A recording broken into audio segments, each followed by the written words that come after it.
गीता अध्ययन के इस सेशन में आप सभी का स्वागत, जहां हम राणा सर के साथ भगवत गीता के दूसरे अध्याय को जान रहे हैं।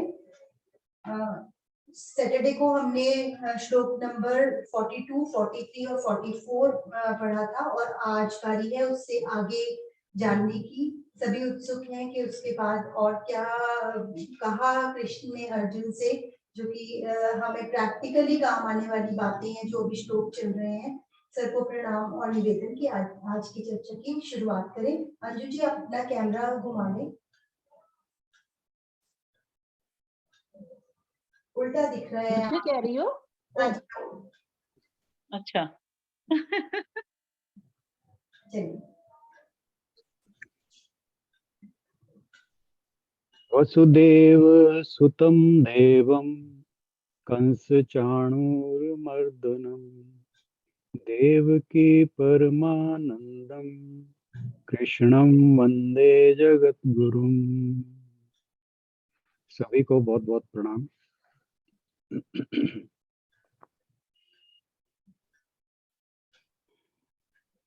पिछले दिन हमने श्लोक 42, 43 और 44 पर चर्चा की, जिसमें बताया गया कि अव्यवसायत्मिका बुद्धि जो है, जो उस प्रकार के लोग हैं, वो भोग ऐश्वर्य में ही व्यस्त रहते हैं।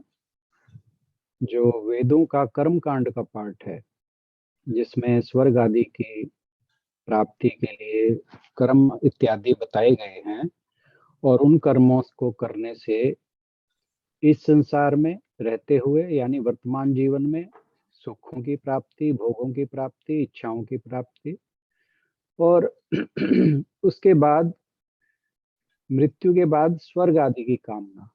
तो जो वेदों का प्रमुख भाग है वह कर्मकांड में कर्मकांड से संबंधित है। और ये कहा गया है कि वेदों में लगभग 1,00,000 ऋचाएं हैं, और उनमें से 80,000 ऋचाएं जो हैं वे कर्मकांड से संबंधित हैं, और बाकी की जो 20,000 हैं वे आत्मज्ञान, ईश्वर प्राप्ति, सेल्फ रियलाइजेशन, गॉड रियलाइजेशन या मोक्ष की प्राप्ति उससे संबंधित है। तो अब इसके बाद मन में इस प्रकार की बात आ सकती है कि जब वेद में कर्म कांड आदि की बातें कही गई हैं तो उन्हें मानने में बुराई क्या है। तो उसके विषय में भगवान जी ने फिर ये 45वां श्लोक बोला है। और आशु जी, आप जरा पढ़ दें श्लोक को। त्रैगुण्य विषया वेदा निस्त्रैगुण्यो भवार्जुन निर्द्वन्द्वो नित्यसत्त्वस्थो निर्योगक्षेम आत्मवान। वेदों में मुख्यतया प्रकृति के तीनों गुणों का वर्णन हुआ है। हे अर्जुन, इन तीनों गुणों से ऊपर उठो, समस्त द्वैतों और लाभ तथा सुरक्षा की सारी चिंताओं से मुक्त होकर आत्मपरायण बनो। अब जो धार्मिक व्यक्ति हैं उन्हें 2 श्रेणियों में बांटा जा सकता है।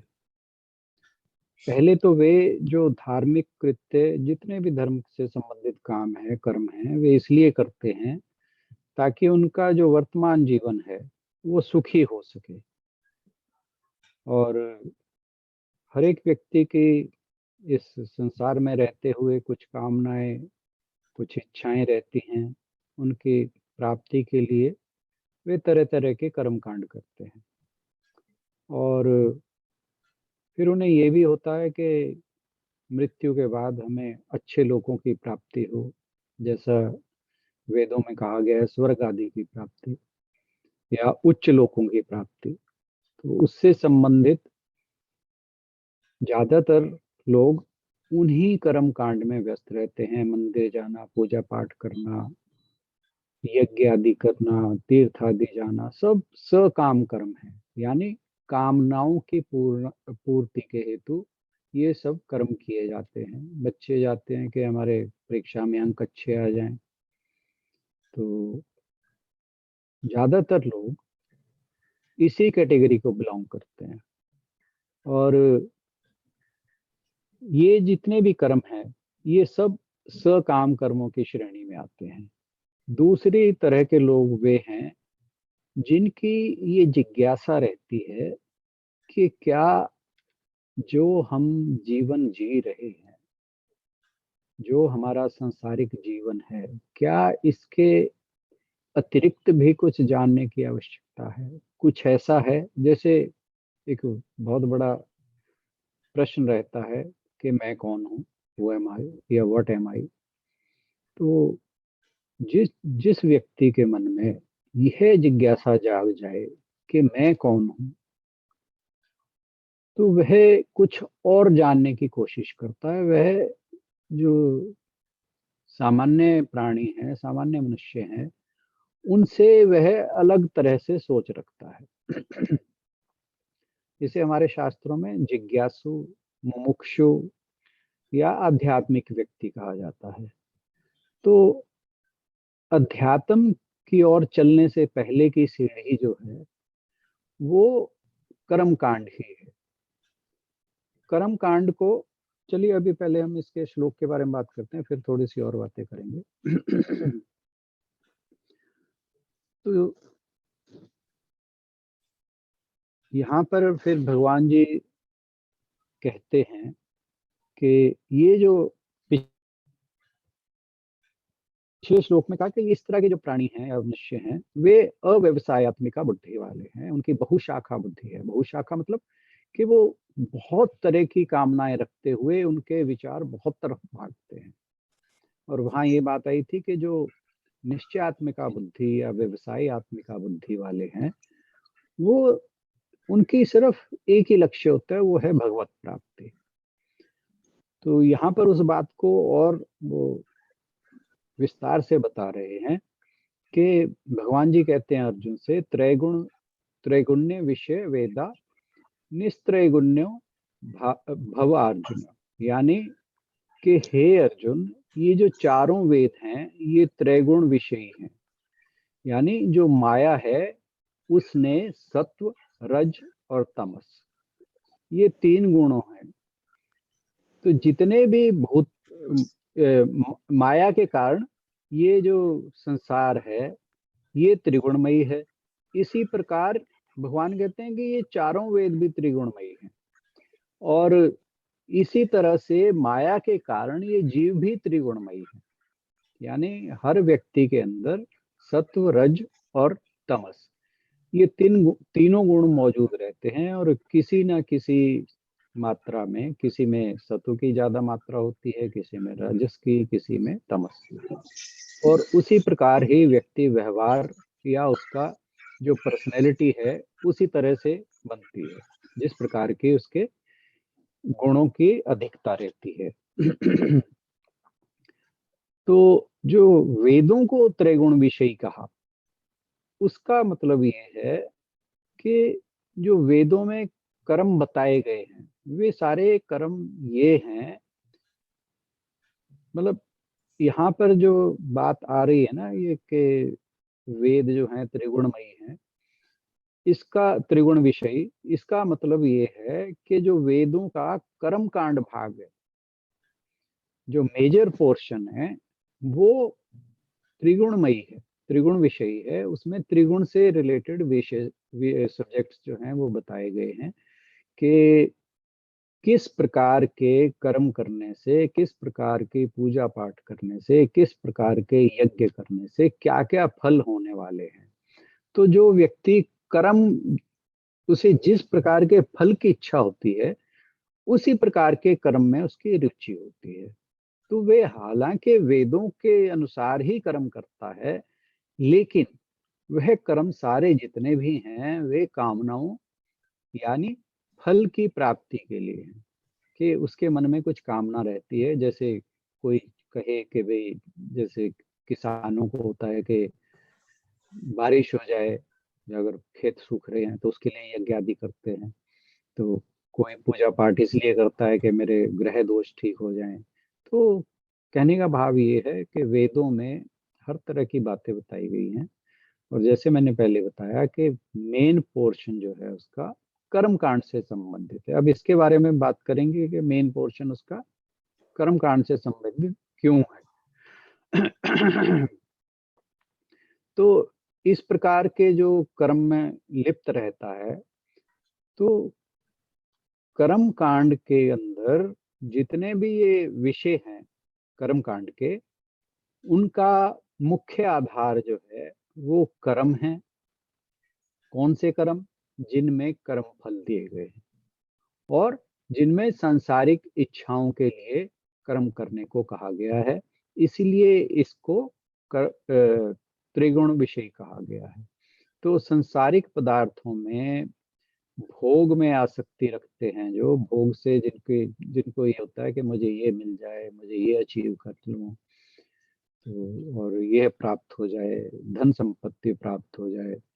तो इस प्रकार के व्यक्ति जो हैं वे सकाम मनुष्य हैं, सकाम कर्म करते हैं। और इसी कर्म कांड में, जो वेदों में कर्म कांड बताया गया है, उसमें ही उनकी रुचि रहती है। और श्री कृष्ण जो है यहाँ पर अर्जुन को ये कहते हैं, क्योंकि उन्होंने पहले भी कहा कि कामनाएं जो हैं वो अपनी त्याग देनी चाहिए। वो शुरू से ही कामनाओं के त्याग के लिए कहते हैं।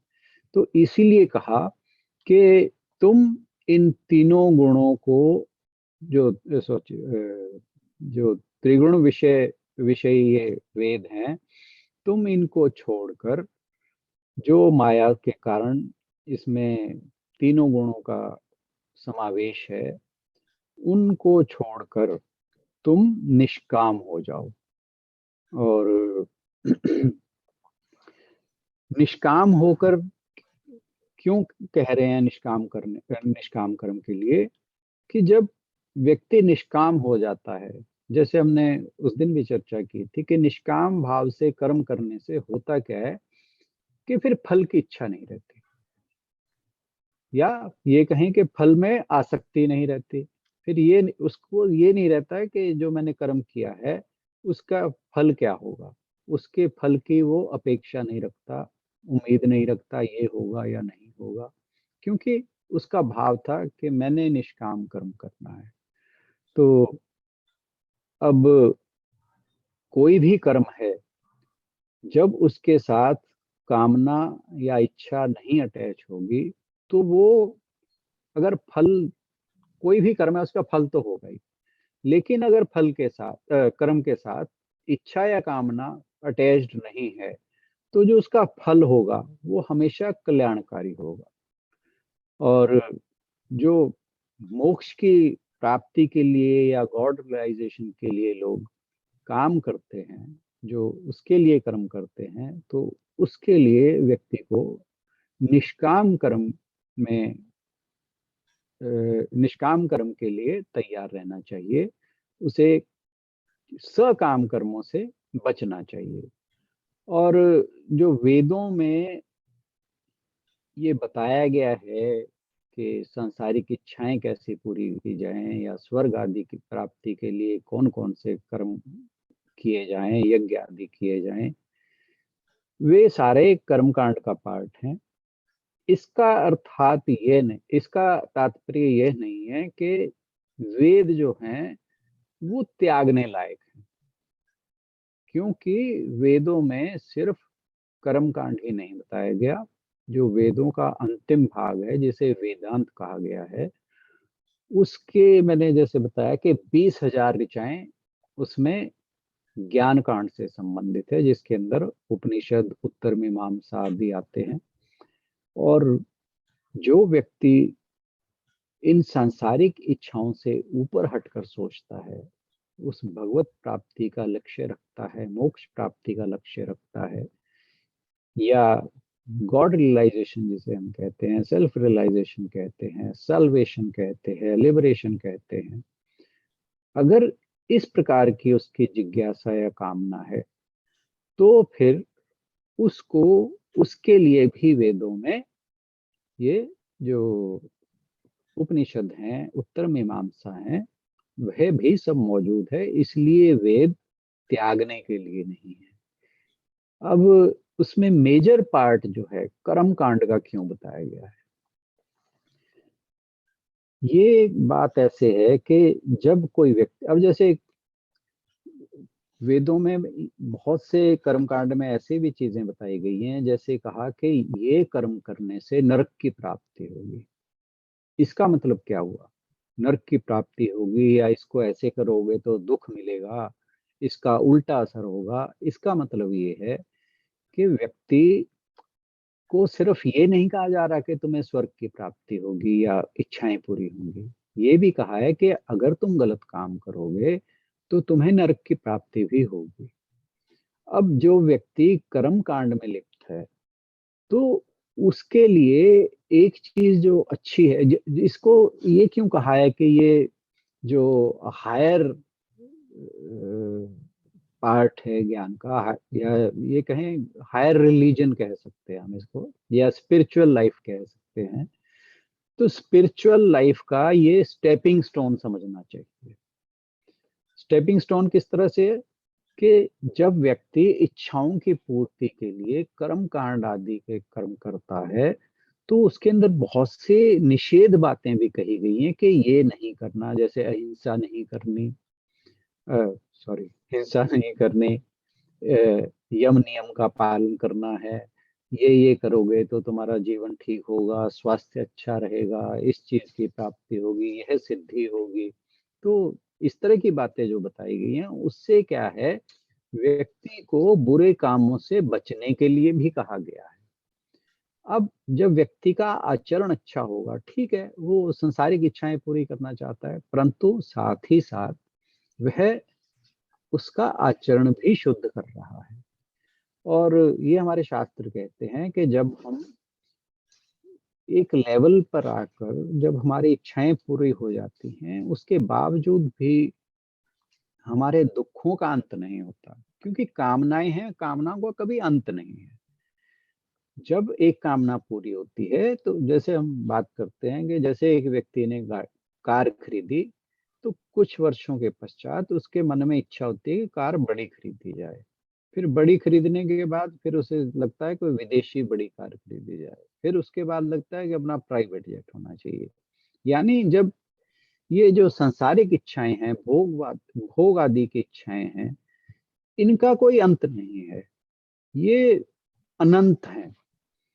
एक इच्छा पूरी होते ही कुछ क्षण के लिए हमें सुख मिलता है, लेकिन वही इच्छा जो पूरी हो गई है, वो थोड़े समय बाद दुख का कारण बन जाती है, क्योंकि एक नई इच्छा जन्म ले लेती है।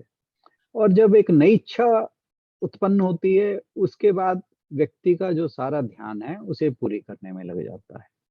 तो बात क्या है कि व्यक्ति एक, ये कहें, चक्रवात में फंस जाता है, वो उसी में ही घूमता रहता है और उससे बाहर नहीं निकल पाता। और एक समय जब उसके दिमाग में एक विचार आता है कि क्या इसका कोई अंत है, क्योंकि जितनी भी इच्छाएं पूरी करने के हम काम करते हैं, उनके पीछे एक ही लक्ष्य रहता है, वह है खुशी या आनंद की प्राप्ति। परंतु मनुष्य कामनाओं को पूर्ण करते हुए यह नहीं सोचता कि जो कामनाएं हैं, जब वो पूरी होती हैं तो खुशी आनंद मिलता है, लेकिन वह क्षणिक होता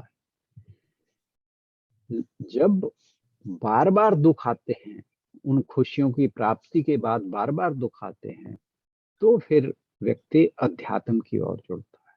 फिर उसे लगता है कि क्या कुछ ऐसा है जिसे पाने से, जिसकी तरफ चलने से इन सभी दुखों से छुटकारा मिल जाए, मन शांत हो जाए, मन जो है वो कुछ ऐसी स्थिति में हो कि आनंद खत्म ना हो, जिसे हमारे शास्त्र परमानंद कहते हैं।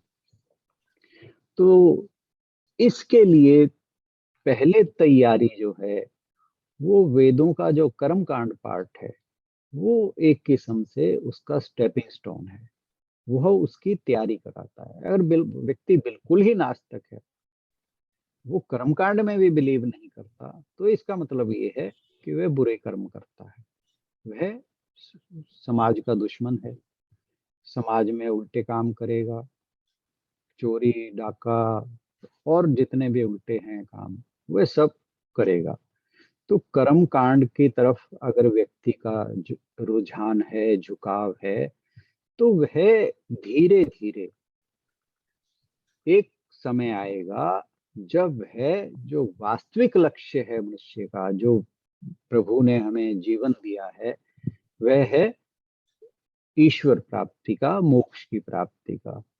तो कहीं ना कहीं एक समय आएगा, चाहे उसके लिए कुछ जन्म लग सकते हैं, हो सकता है इसी जन्म में ही वह जाग जाए, अगर उसके पूर्व जन्मों के कुछ संस्कार ऐसे हों कि वह किसी आध्यात्मिक स्तर तक पहले ही पहुंच चुका हो, तो फिर किसी न किसी स्टेज पर जाकर उसके अंदर ये भाव उत्पन्न होंगे और वह आध्यात्मिक जीवन की ओर मुड़ेगा।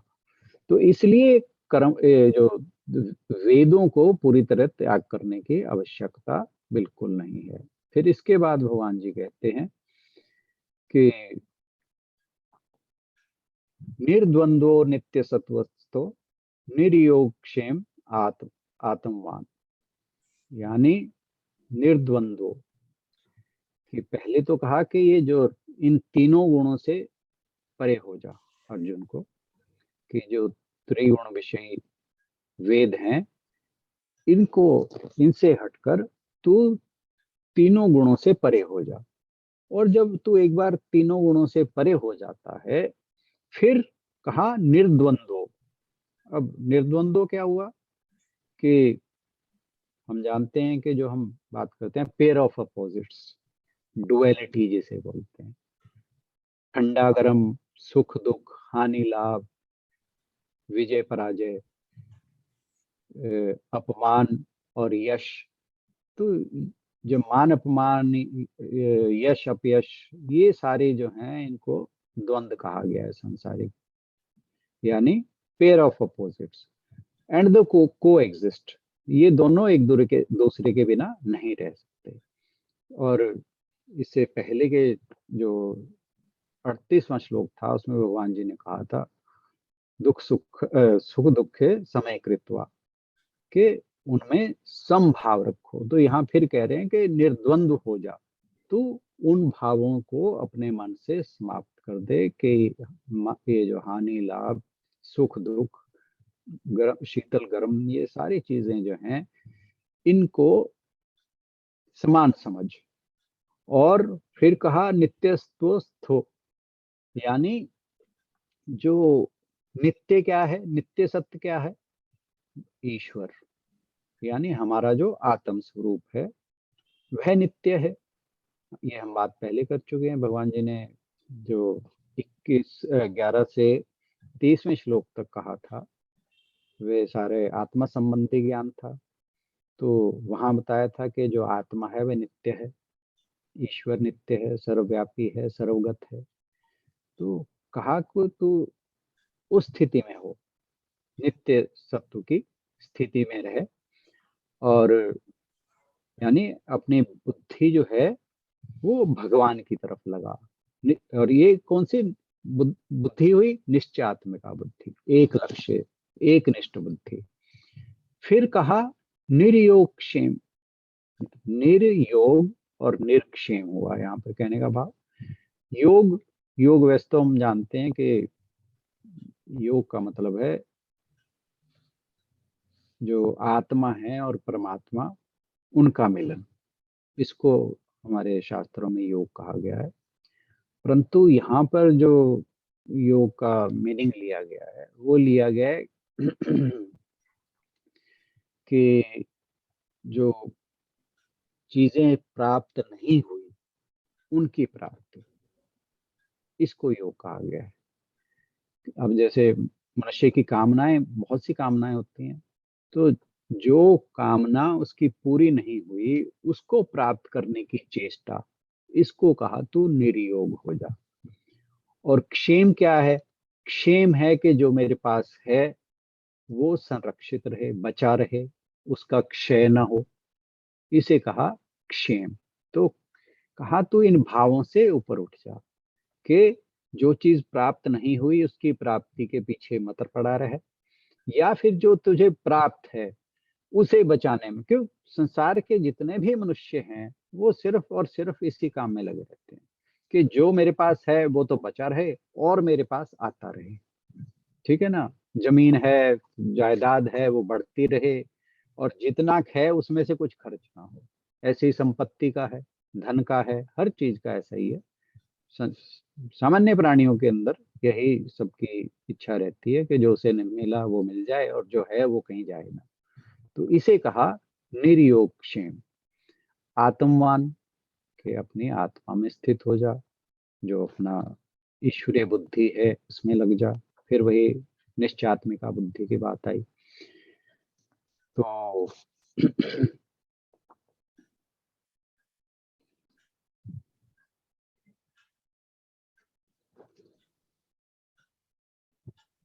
इसमें जो योग क्षेम की बात आई, आपको याद होगा एक, जब सूर्य जी एक अध्याय करा रहे थे, मुझे उसका ध्यान नहीं रहा, कि योगक्षेमम वहाँ व्यायाम, जहाँ भगवान जी ने कहा था कि तुम्हारे योगक्षेम की चिंता तुम मत करो, उसकी चिंता मैं करूंगा।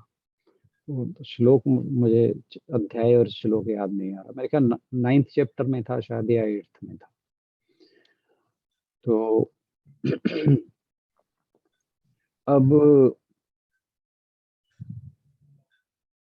इसके बारे में एक यहाँ पे, क्योंकि योगक्षेम की बात आ रही है, इसलिए मुझे एक वो स्टोरी मैंने कहीं सुनी थी, वो थोड़ी सी शेयर करता हूँ। छोटी सी स्टोरी है। एक पंडित जी थे, नाम मैं उनका भूल चुका हूँ, काफी दिन पहले मैंने वो स्टोरी सुनी थी, और ये कोई सैकड़ों वर्षों पुरानी बात है। वे महाभारत पर टीका लिख रहे थे,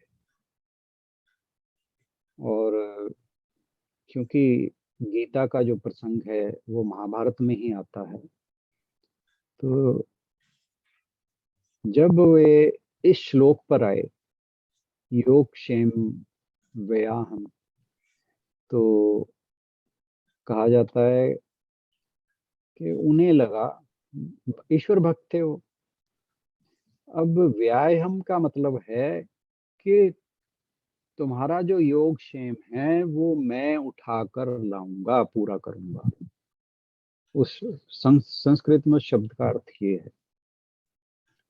तो उसे लगा कि भगवान हमारे लिए कुछ उठाकर कैसे लाएंगे, ये तो भगवान की जो स्टेटस है उससे नीचे की बात।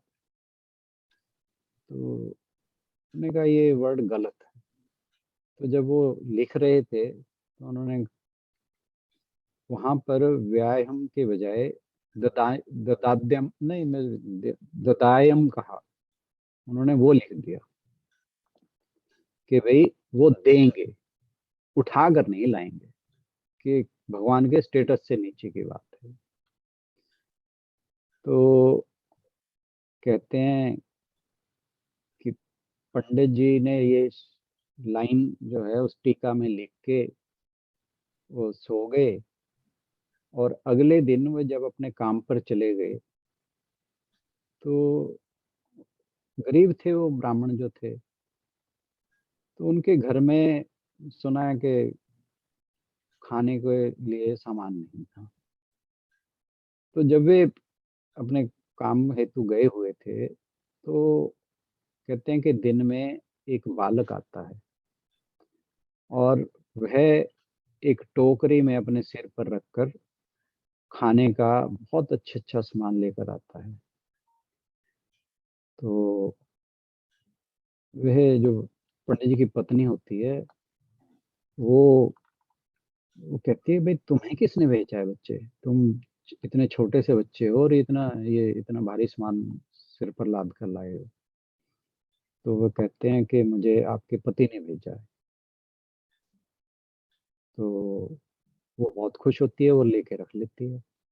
और जब वो जाने लगते हैं, वो बालक जब जाने लगता है, तो देखती है कि इस पीठ में एक ऐसे निशान है, लाइन। तो वह कहती है कि वो बच्चे को रोक लेती है, कह रही बच्चे बात सुनिए, तुम्हारी पीठ पर किस चीज का निशान है? कह रहा ये तुम्हारे पति ने मेरे शरीर पर निशान लगाया है। तो वो कहती है मेरा पति ऐसा कैसे, इतना दुष्ट कैसे हो गया, एक छोटे से बच्चे के ऊपर इतना बड़ा घाव दे दिया। तो कहते हैं कि वो कहती कोई नहीं, मेरे पति को आने दो, मैं उनसे बात करूंगी। तो जो उसके पति आते हैं, जब आते हैं वो सारी कहानी बताती है कि तुमने उस बच्चे को इतना बड़ा घाव कैसे दे दिया। वो मैंने देखा उसकी पूरी पीठ में एक लाइन थी। तो वो जो पंडित जी थे वो तो बस वहीं पे ही ढेर हो गए, वो तो नतमस्तक हो गए और बार बार रोने लगे। कह रहे मैंने वो जो वर्ड था व्यायाम, उसके ऊपर लाइन फेरी थी। उन्होंने तुरंत वो जो ददान्यम वाली लाइन थी वो काटा शब्द और वापस उसे फिर से लिखा। तो ये मुझे प्रासंगिक लगी यहाँ बात करनी, तो इसलिए मैंने बताया कि भगवान जो है, जब उनके भक्त हैं उनके लिए कुछ भी करने के लिए तत्पर रहते हैं। तो आज के लिए इतना ही, बहुत बहुत धन्यवाद।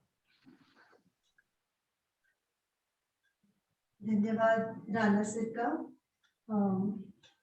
अनन्याश्चिन्तयन्तो मां ये जनाः पर्युपासते तेषां नित्याभियुक्तानां योगक्षेमं वहाम्यहम्, जिसकी बात कर रहे थे सर। 9वें अध्याय का 22वां श्लोक है। जो लोग अनन्य भाव से मेरे दिव्य स्वरूप का ध्यान करते हुए निरंतर मेरी पूजा करते हैं, उनकी जो आवश्यकताएं होती हैं उन्हें मैं पूरा करता हूँ, और जो कुछ उनके पास है उसकी रक्षा करता हूँ। सर ने बहुत अच्छे से आज का श्लोक समझाया और सभी को समझ आ गया होगा। यदि कोई इससे रिलेटेड कोई भी बात करना चाहे तो कर सकते हैं, अगर 1-2 मिनट में करनी हो। और आज जिस सत्संग की मैं सर सुबह बात करती हूँ कि 12:30 बजे हम अपने गुरु जी का सत्संग करते हैं, तो कोइंसिडेंट है कि उसमें भी ये श्लोक नहीं जो आपने आज करवाया है कि तीनों गुणों को छोड़ना है, उससे ही रिलेटेड लिखा हुआ था सेम, कि कोई संकल्प शक्ति को जितना काबू रखता है उतना ही यकसुई की दौलत से मालामाल होता है, और जितना कोई बेकाबू रखता है उतना ही कंगाल होता है। यकसुई रूपी सरोवर में गोता लगाओ, आपको बेअंत हीरे मिलेंगे जिससे आप तीनों लोकों को खरीद सकते हो। याद रखो, इस सरोवर में एक ऐसा हीरा है जिससे आप तीनों लोकों और त्रिलोकी नाथ को भी खरीद सकते हो। उतारो कपड़े और कूद जाओ इस सरोवर में। ये हीरा सागर में पड़ा है और सिर्फ आपके लिए ही रखा है। सतो रजो तमो, ये 3 वस्त्र तन के और द्वैत रूपी वस्त्र मन के, इनको जल्दी उतारो। सिर्फ आत्मा ही योग रूपी सरोवर में कूद सकती है। इस तरह योग ईश्वर रूपी पूर्ण हीरा मिल सकता है। तो मुझे लगा कोइंसिडेंट है कि सुबह भी वही पढ़ा था और अभी आज भी आपने श्लोक करवाया। एग्जैक्टली वही है। हाँ जी। तो वो ये शायद वो चीजें अपने आप, जैसे आज सर ने बाद में श्लोक बताया है कि अगर हम परमात्मा को समर्पण करेंगे तो वो चीजें अपने आप कनेक्ट हो जाती हैं और वो अपने आप उठाकर ले आते हैं हमारे लिए। बिल्कुल बिल्कुल बिल्कुल। Thank you so much sir. किसी ने यदि कोई बात कहनी हो तो जरूर कहें, अन्यथा एक ब्रेक के बाद अगले सेशन की ओर बढ़ेंगे। सर समापन की ओर बढ़ें।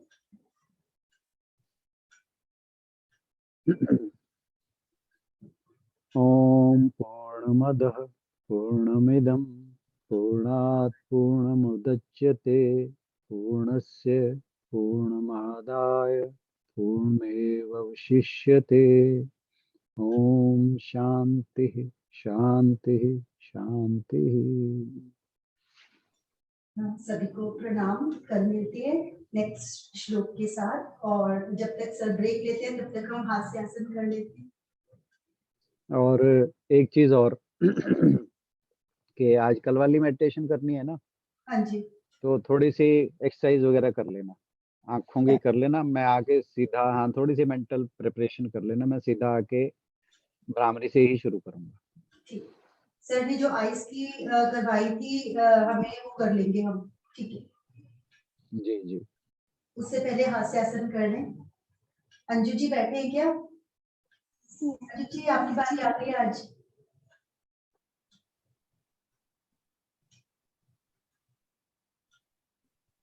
अंजू दीदी। हाँ जी। हास्यासन। हास्यासन। अच्छा, एक पुराना सी बात याद आ रही है। एक लेडी कहती है, भगवान को कहती है कि भगवान, मैंने आपसे मांगा तो था कि मुझे फैट बैंक अकाउंट दो, और पिछले साल आपने कुछ और ही दे दिया।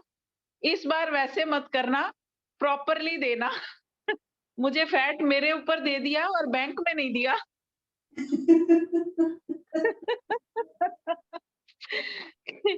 कि इस बार कंफ्यूज मत हो ना, मैं आपसे बैंक अकाउंट का फैट मांग रही हूँ, अपने ऊपर नहीं मांग रही।